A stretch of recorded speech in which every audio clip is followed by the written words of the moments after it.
Hey everybody, it's John with Vermont Homesteader, and today I'm just making sure that some of the firearms are still sighted in. So we're just going to shoot some targets. I don't know if you can see. Here, I'll flip it around.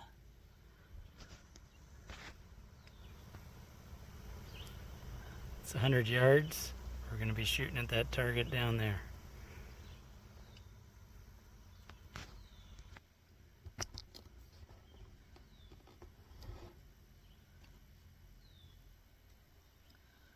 This is it's not an expensive weapon. It's a Smith & Wesson M&P 223-556 semi-automatic rifle. It's in an AR platform. Got a red dot scope. We got a flashlight on it with a grip activation. Got a bipod, collapsible stock, and a sling. Let's see how she works.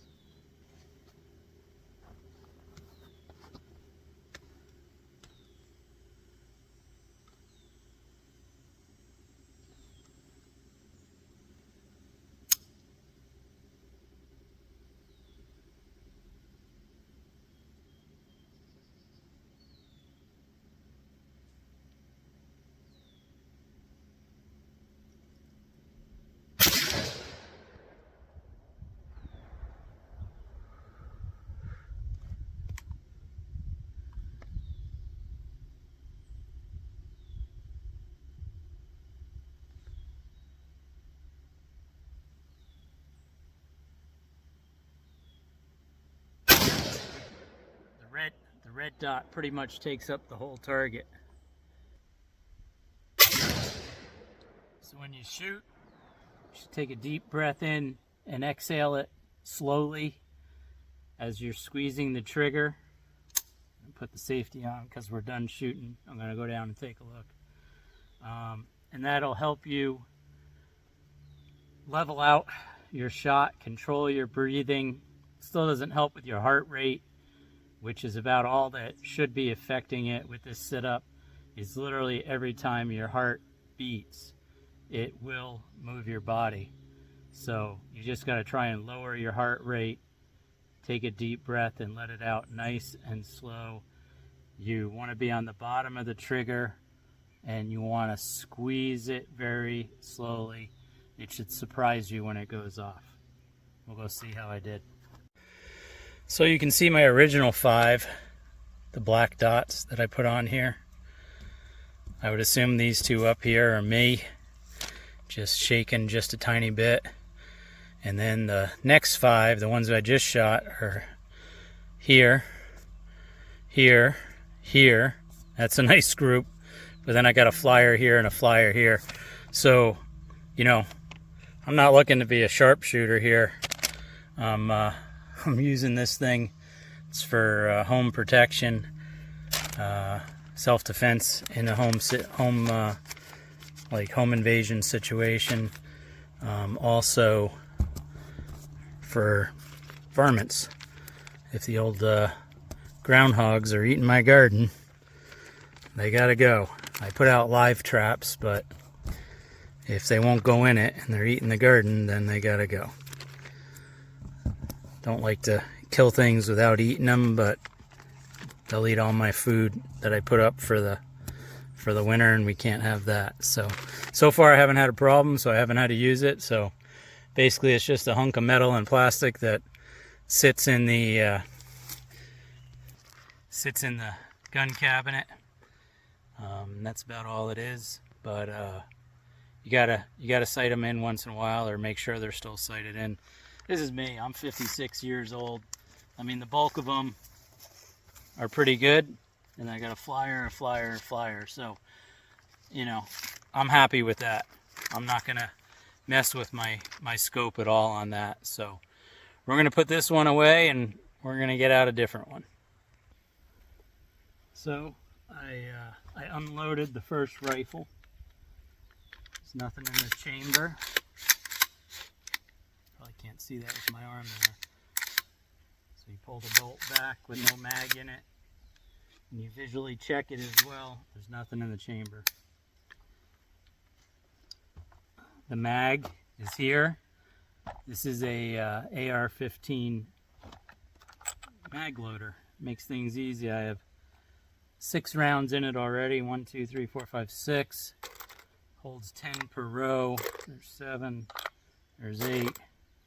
There's 9. And there's 10 because I shot 5 and 5. So you pull this lever out. It lines the rounds up with the mag. And then you push them in. And then you disconnect the mag. Looks like it's going to spit one out. Yep. Just slide it in. Bolts closed. Dust covers down. Weapon is safe. The mag goes in, but there's nothing in the chamber. And the bolt is closed, so nothing can get into the chamber. And that weapon's not going to hurt anybody. So this is the next rifle. Again, it's this one's a Colt H-Bar 2 with a heavy barrel, but it has no flash suppressor on it. It was bought during the assault weapons ban, which wasn't really a ban because you could still buy the same weapon. It just couldn't have certain characteristics. It couldn't, back then, it couldn't have a collapsible stock, and it couldn't have a flash suppressor on it. But then the ban ended after 10 years, and I put this collapsible stock on it because now it's legal again. Again, it's a 223-556. Again, it has flashlight, has a red dot scope on it, and it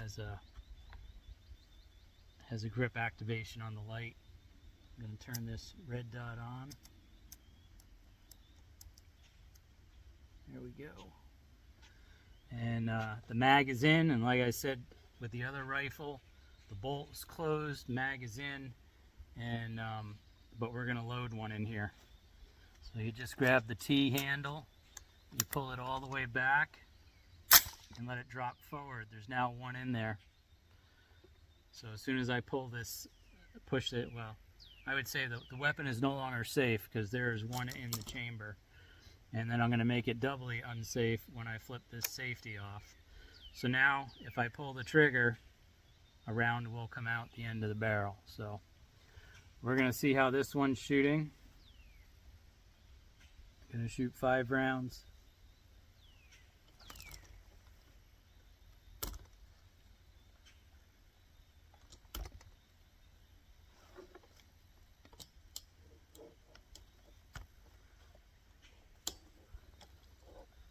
Bipod's too high, so we're going to lower it.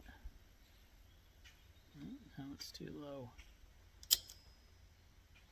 Gotta find a happy medium.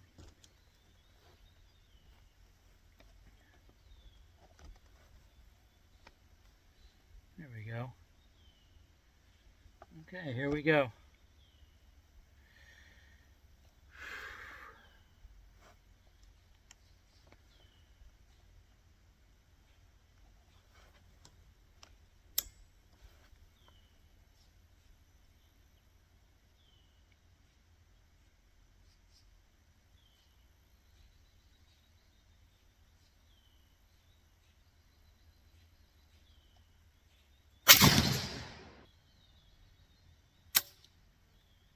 Okay.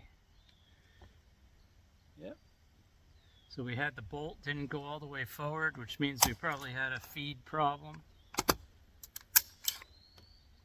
Yep, it didn't, looks like it didn't extract the last shell.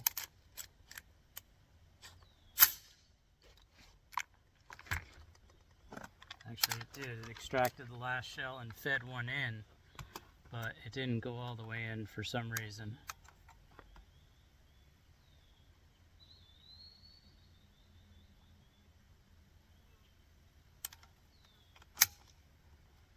We're going to load it up again, try and finish these last 2.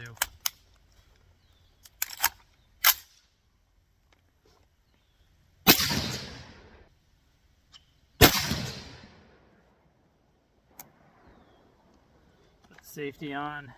There is one in the chamber.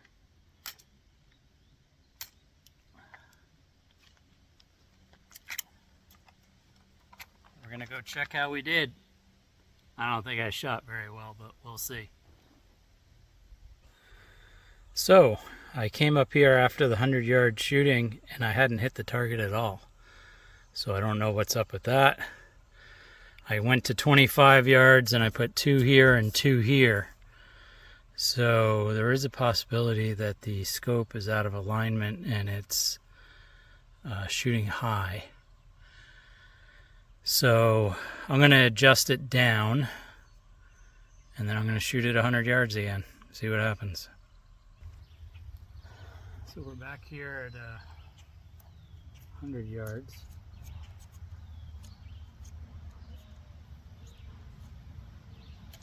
I'm going to adjust the scope. Of course, I didn't bring my glasses. I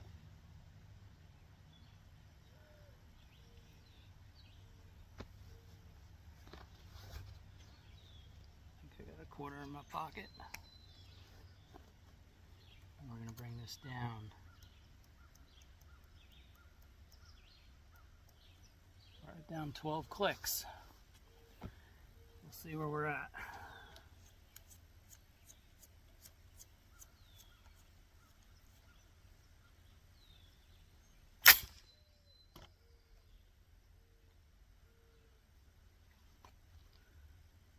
Okay, here we go.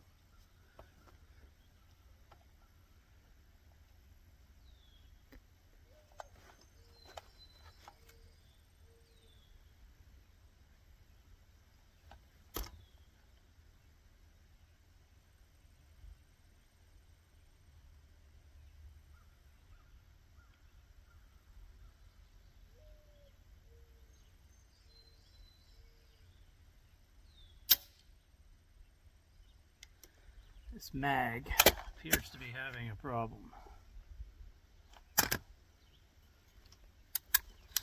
We're going to switch mags.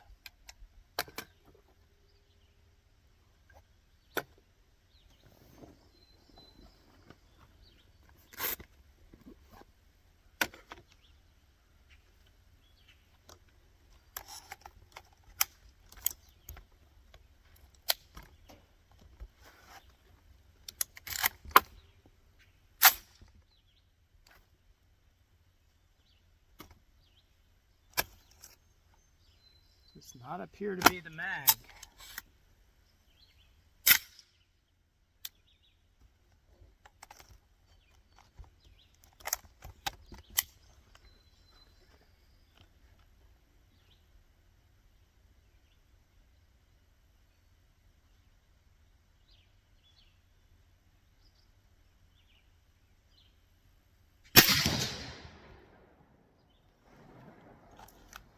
Something wrong with the feeding of the bolt.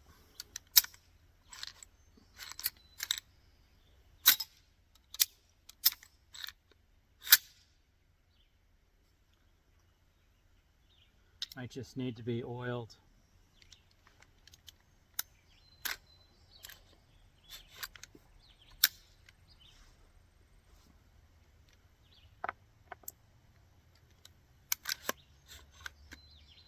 That's what it looks like.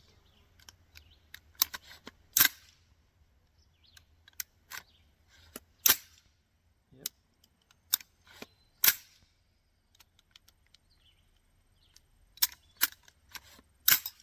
Yep, gonna have to oil it before I can shoot it. It's hanging up. Okay.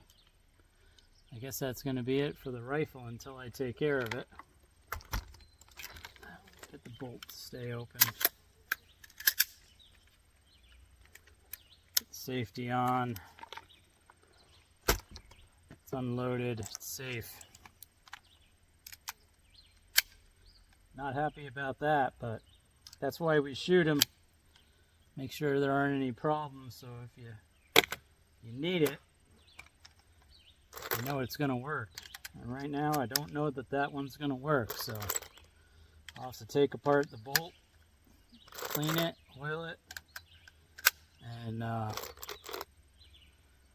then we'll have to be out here shooting again until I know it works consistently without a problem.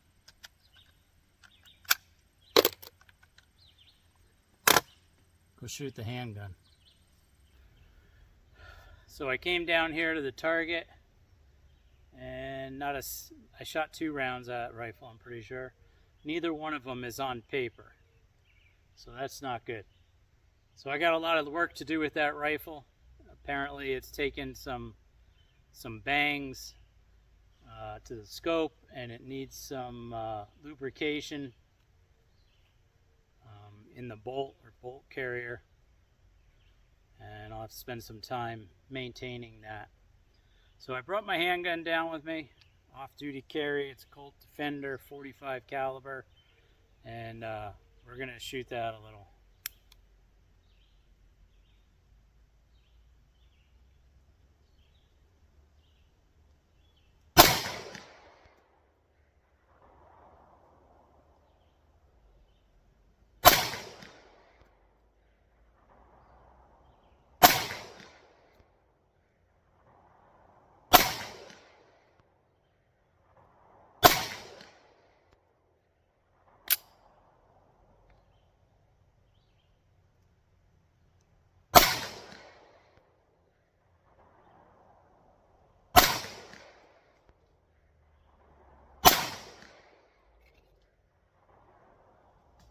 Mag number 1.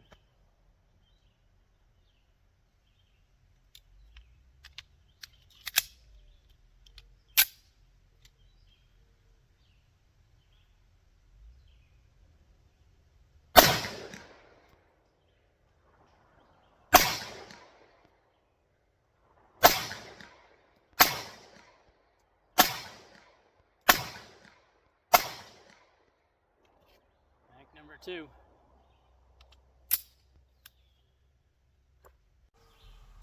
So for a handgun at 10 yards, I'll take it. We got rounds here, here, here, here, here, here, here. So we got hits on all our shots. I'm a little right, but you know, that's basically where you want to be, and I'm in there. So happy with that. That's what I need. It's just an open sight. It's a very short barrel 3-inch gun, so there's not a lot of sight radius, which means it doesn't have a lot of ability to aim the gun. It's a point and shoot gun. It's for close quarters if somebody's attacking you, gun, or with a knife or some other dangerous or deadly weapon that could cause you serious bodily injury or death. So if you can put it in this paper consistently at 10 yards, then you're all set. We'll see you soon. Vermont Homesteader.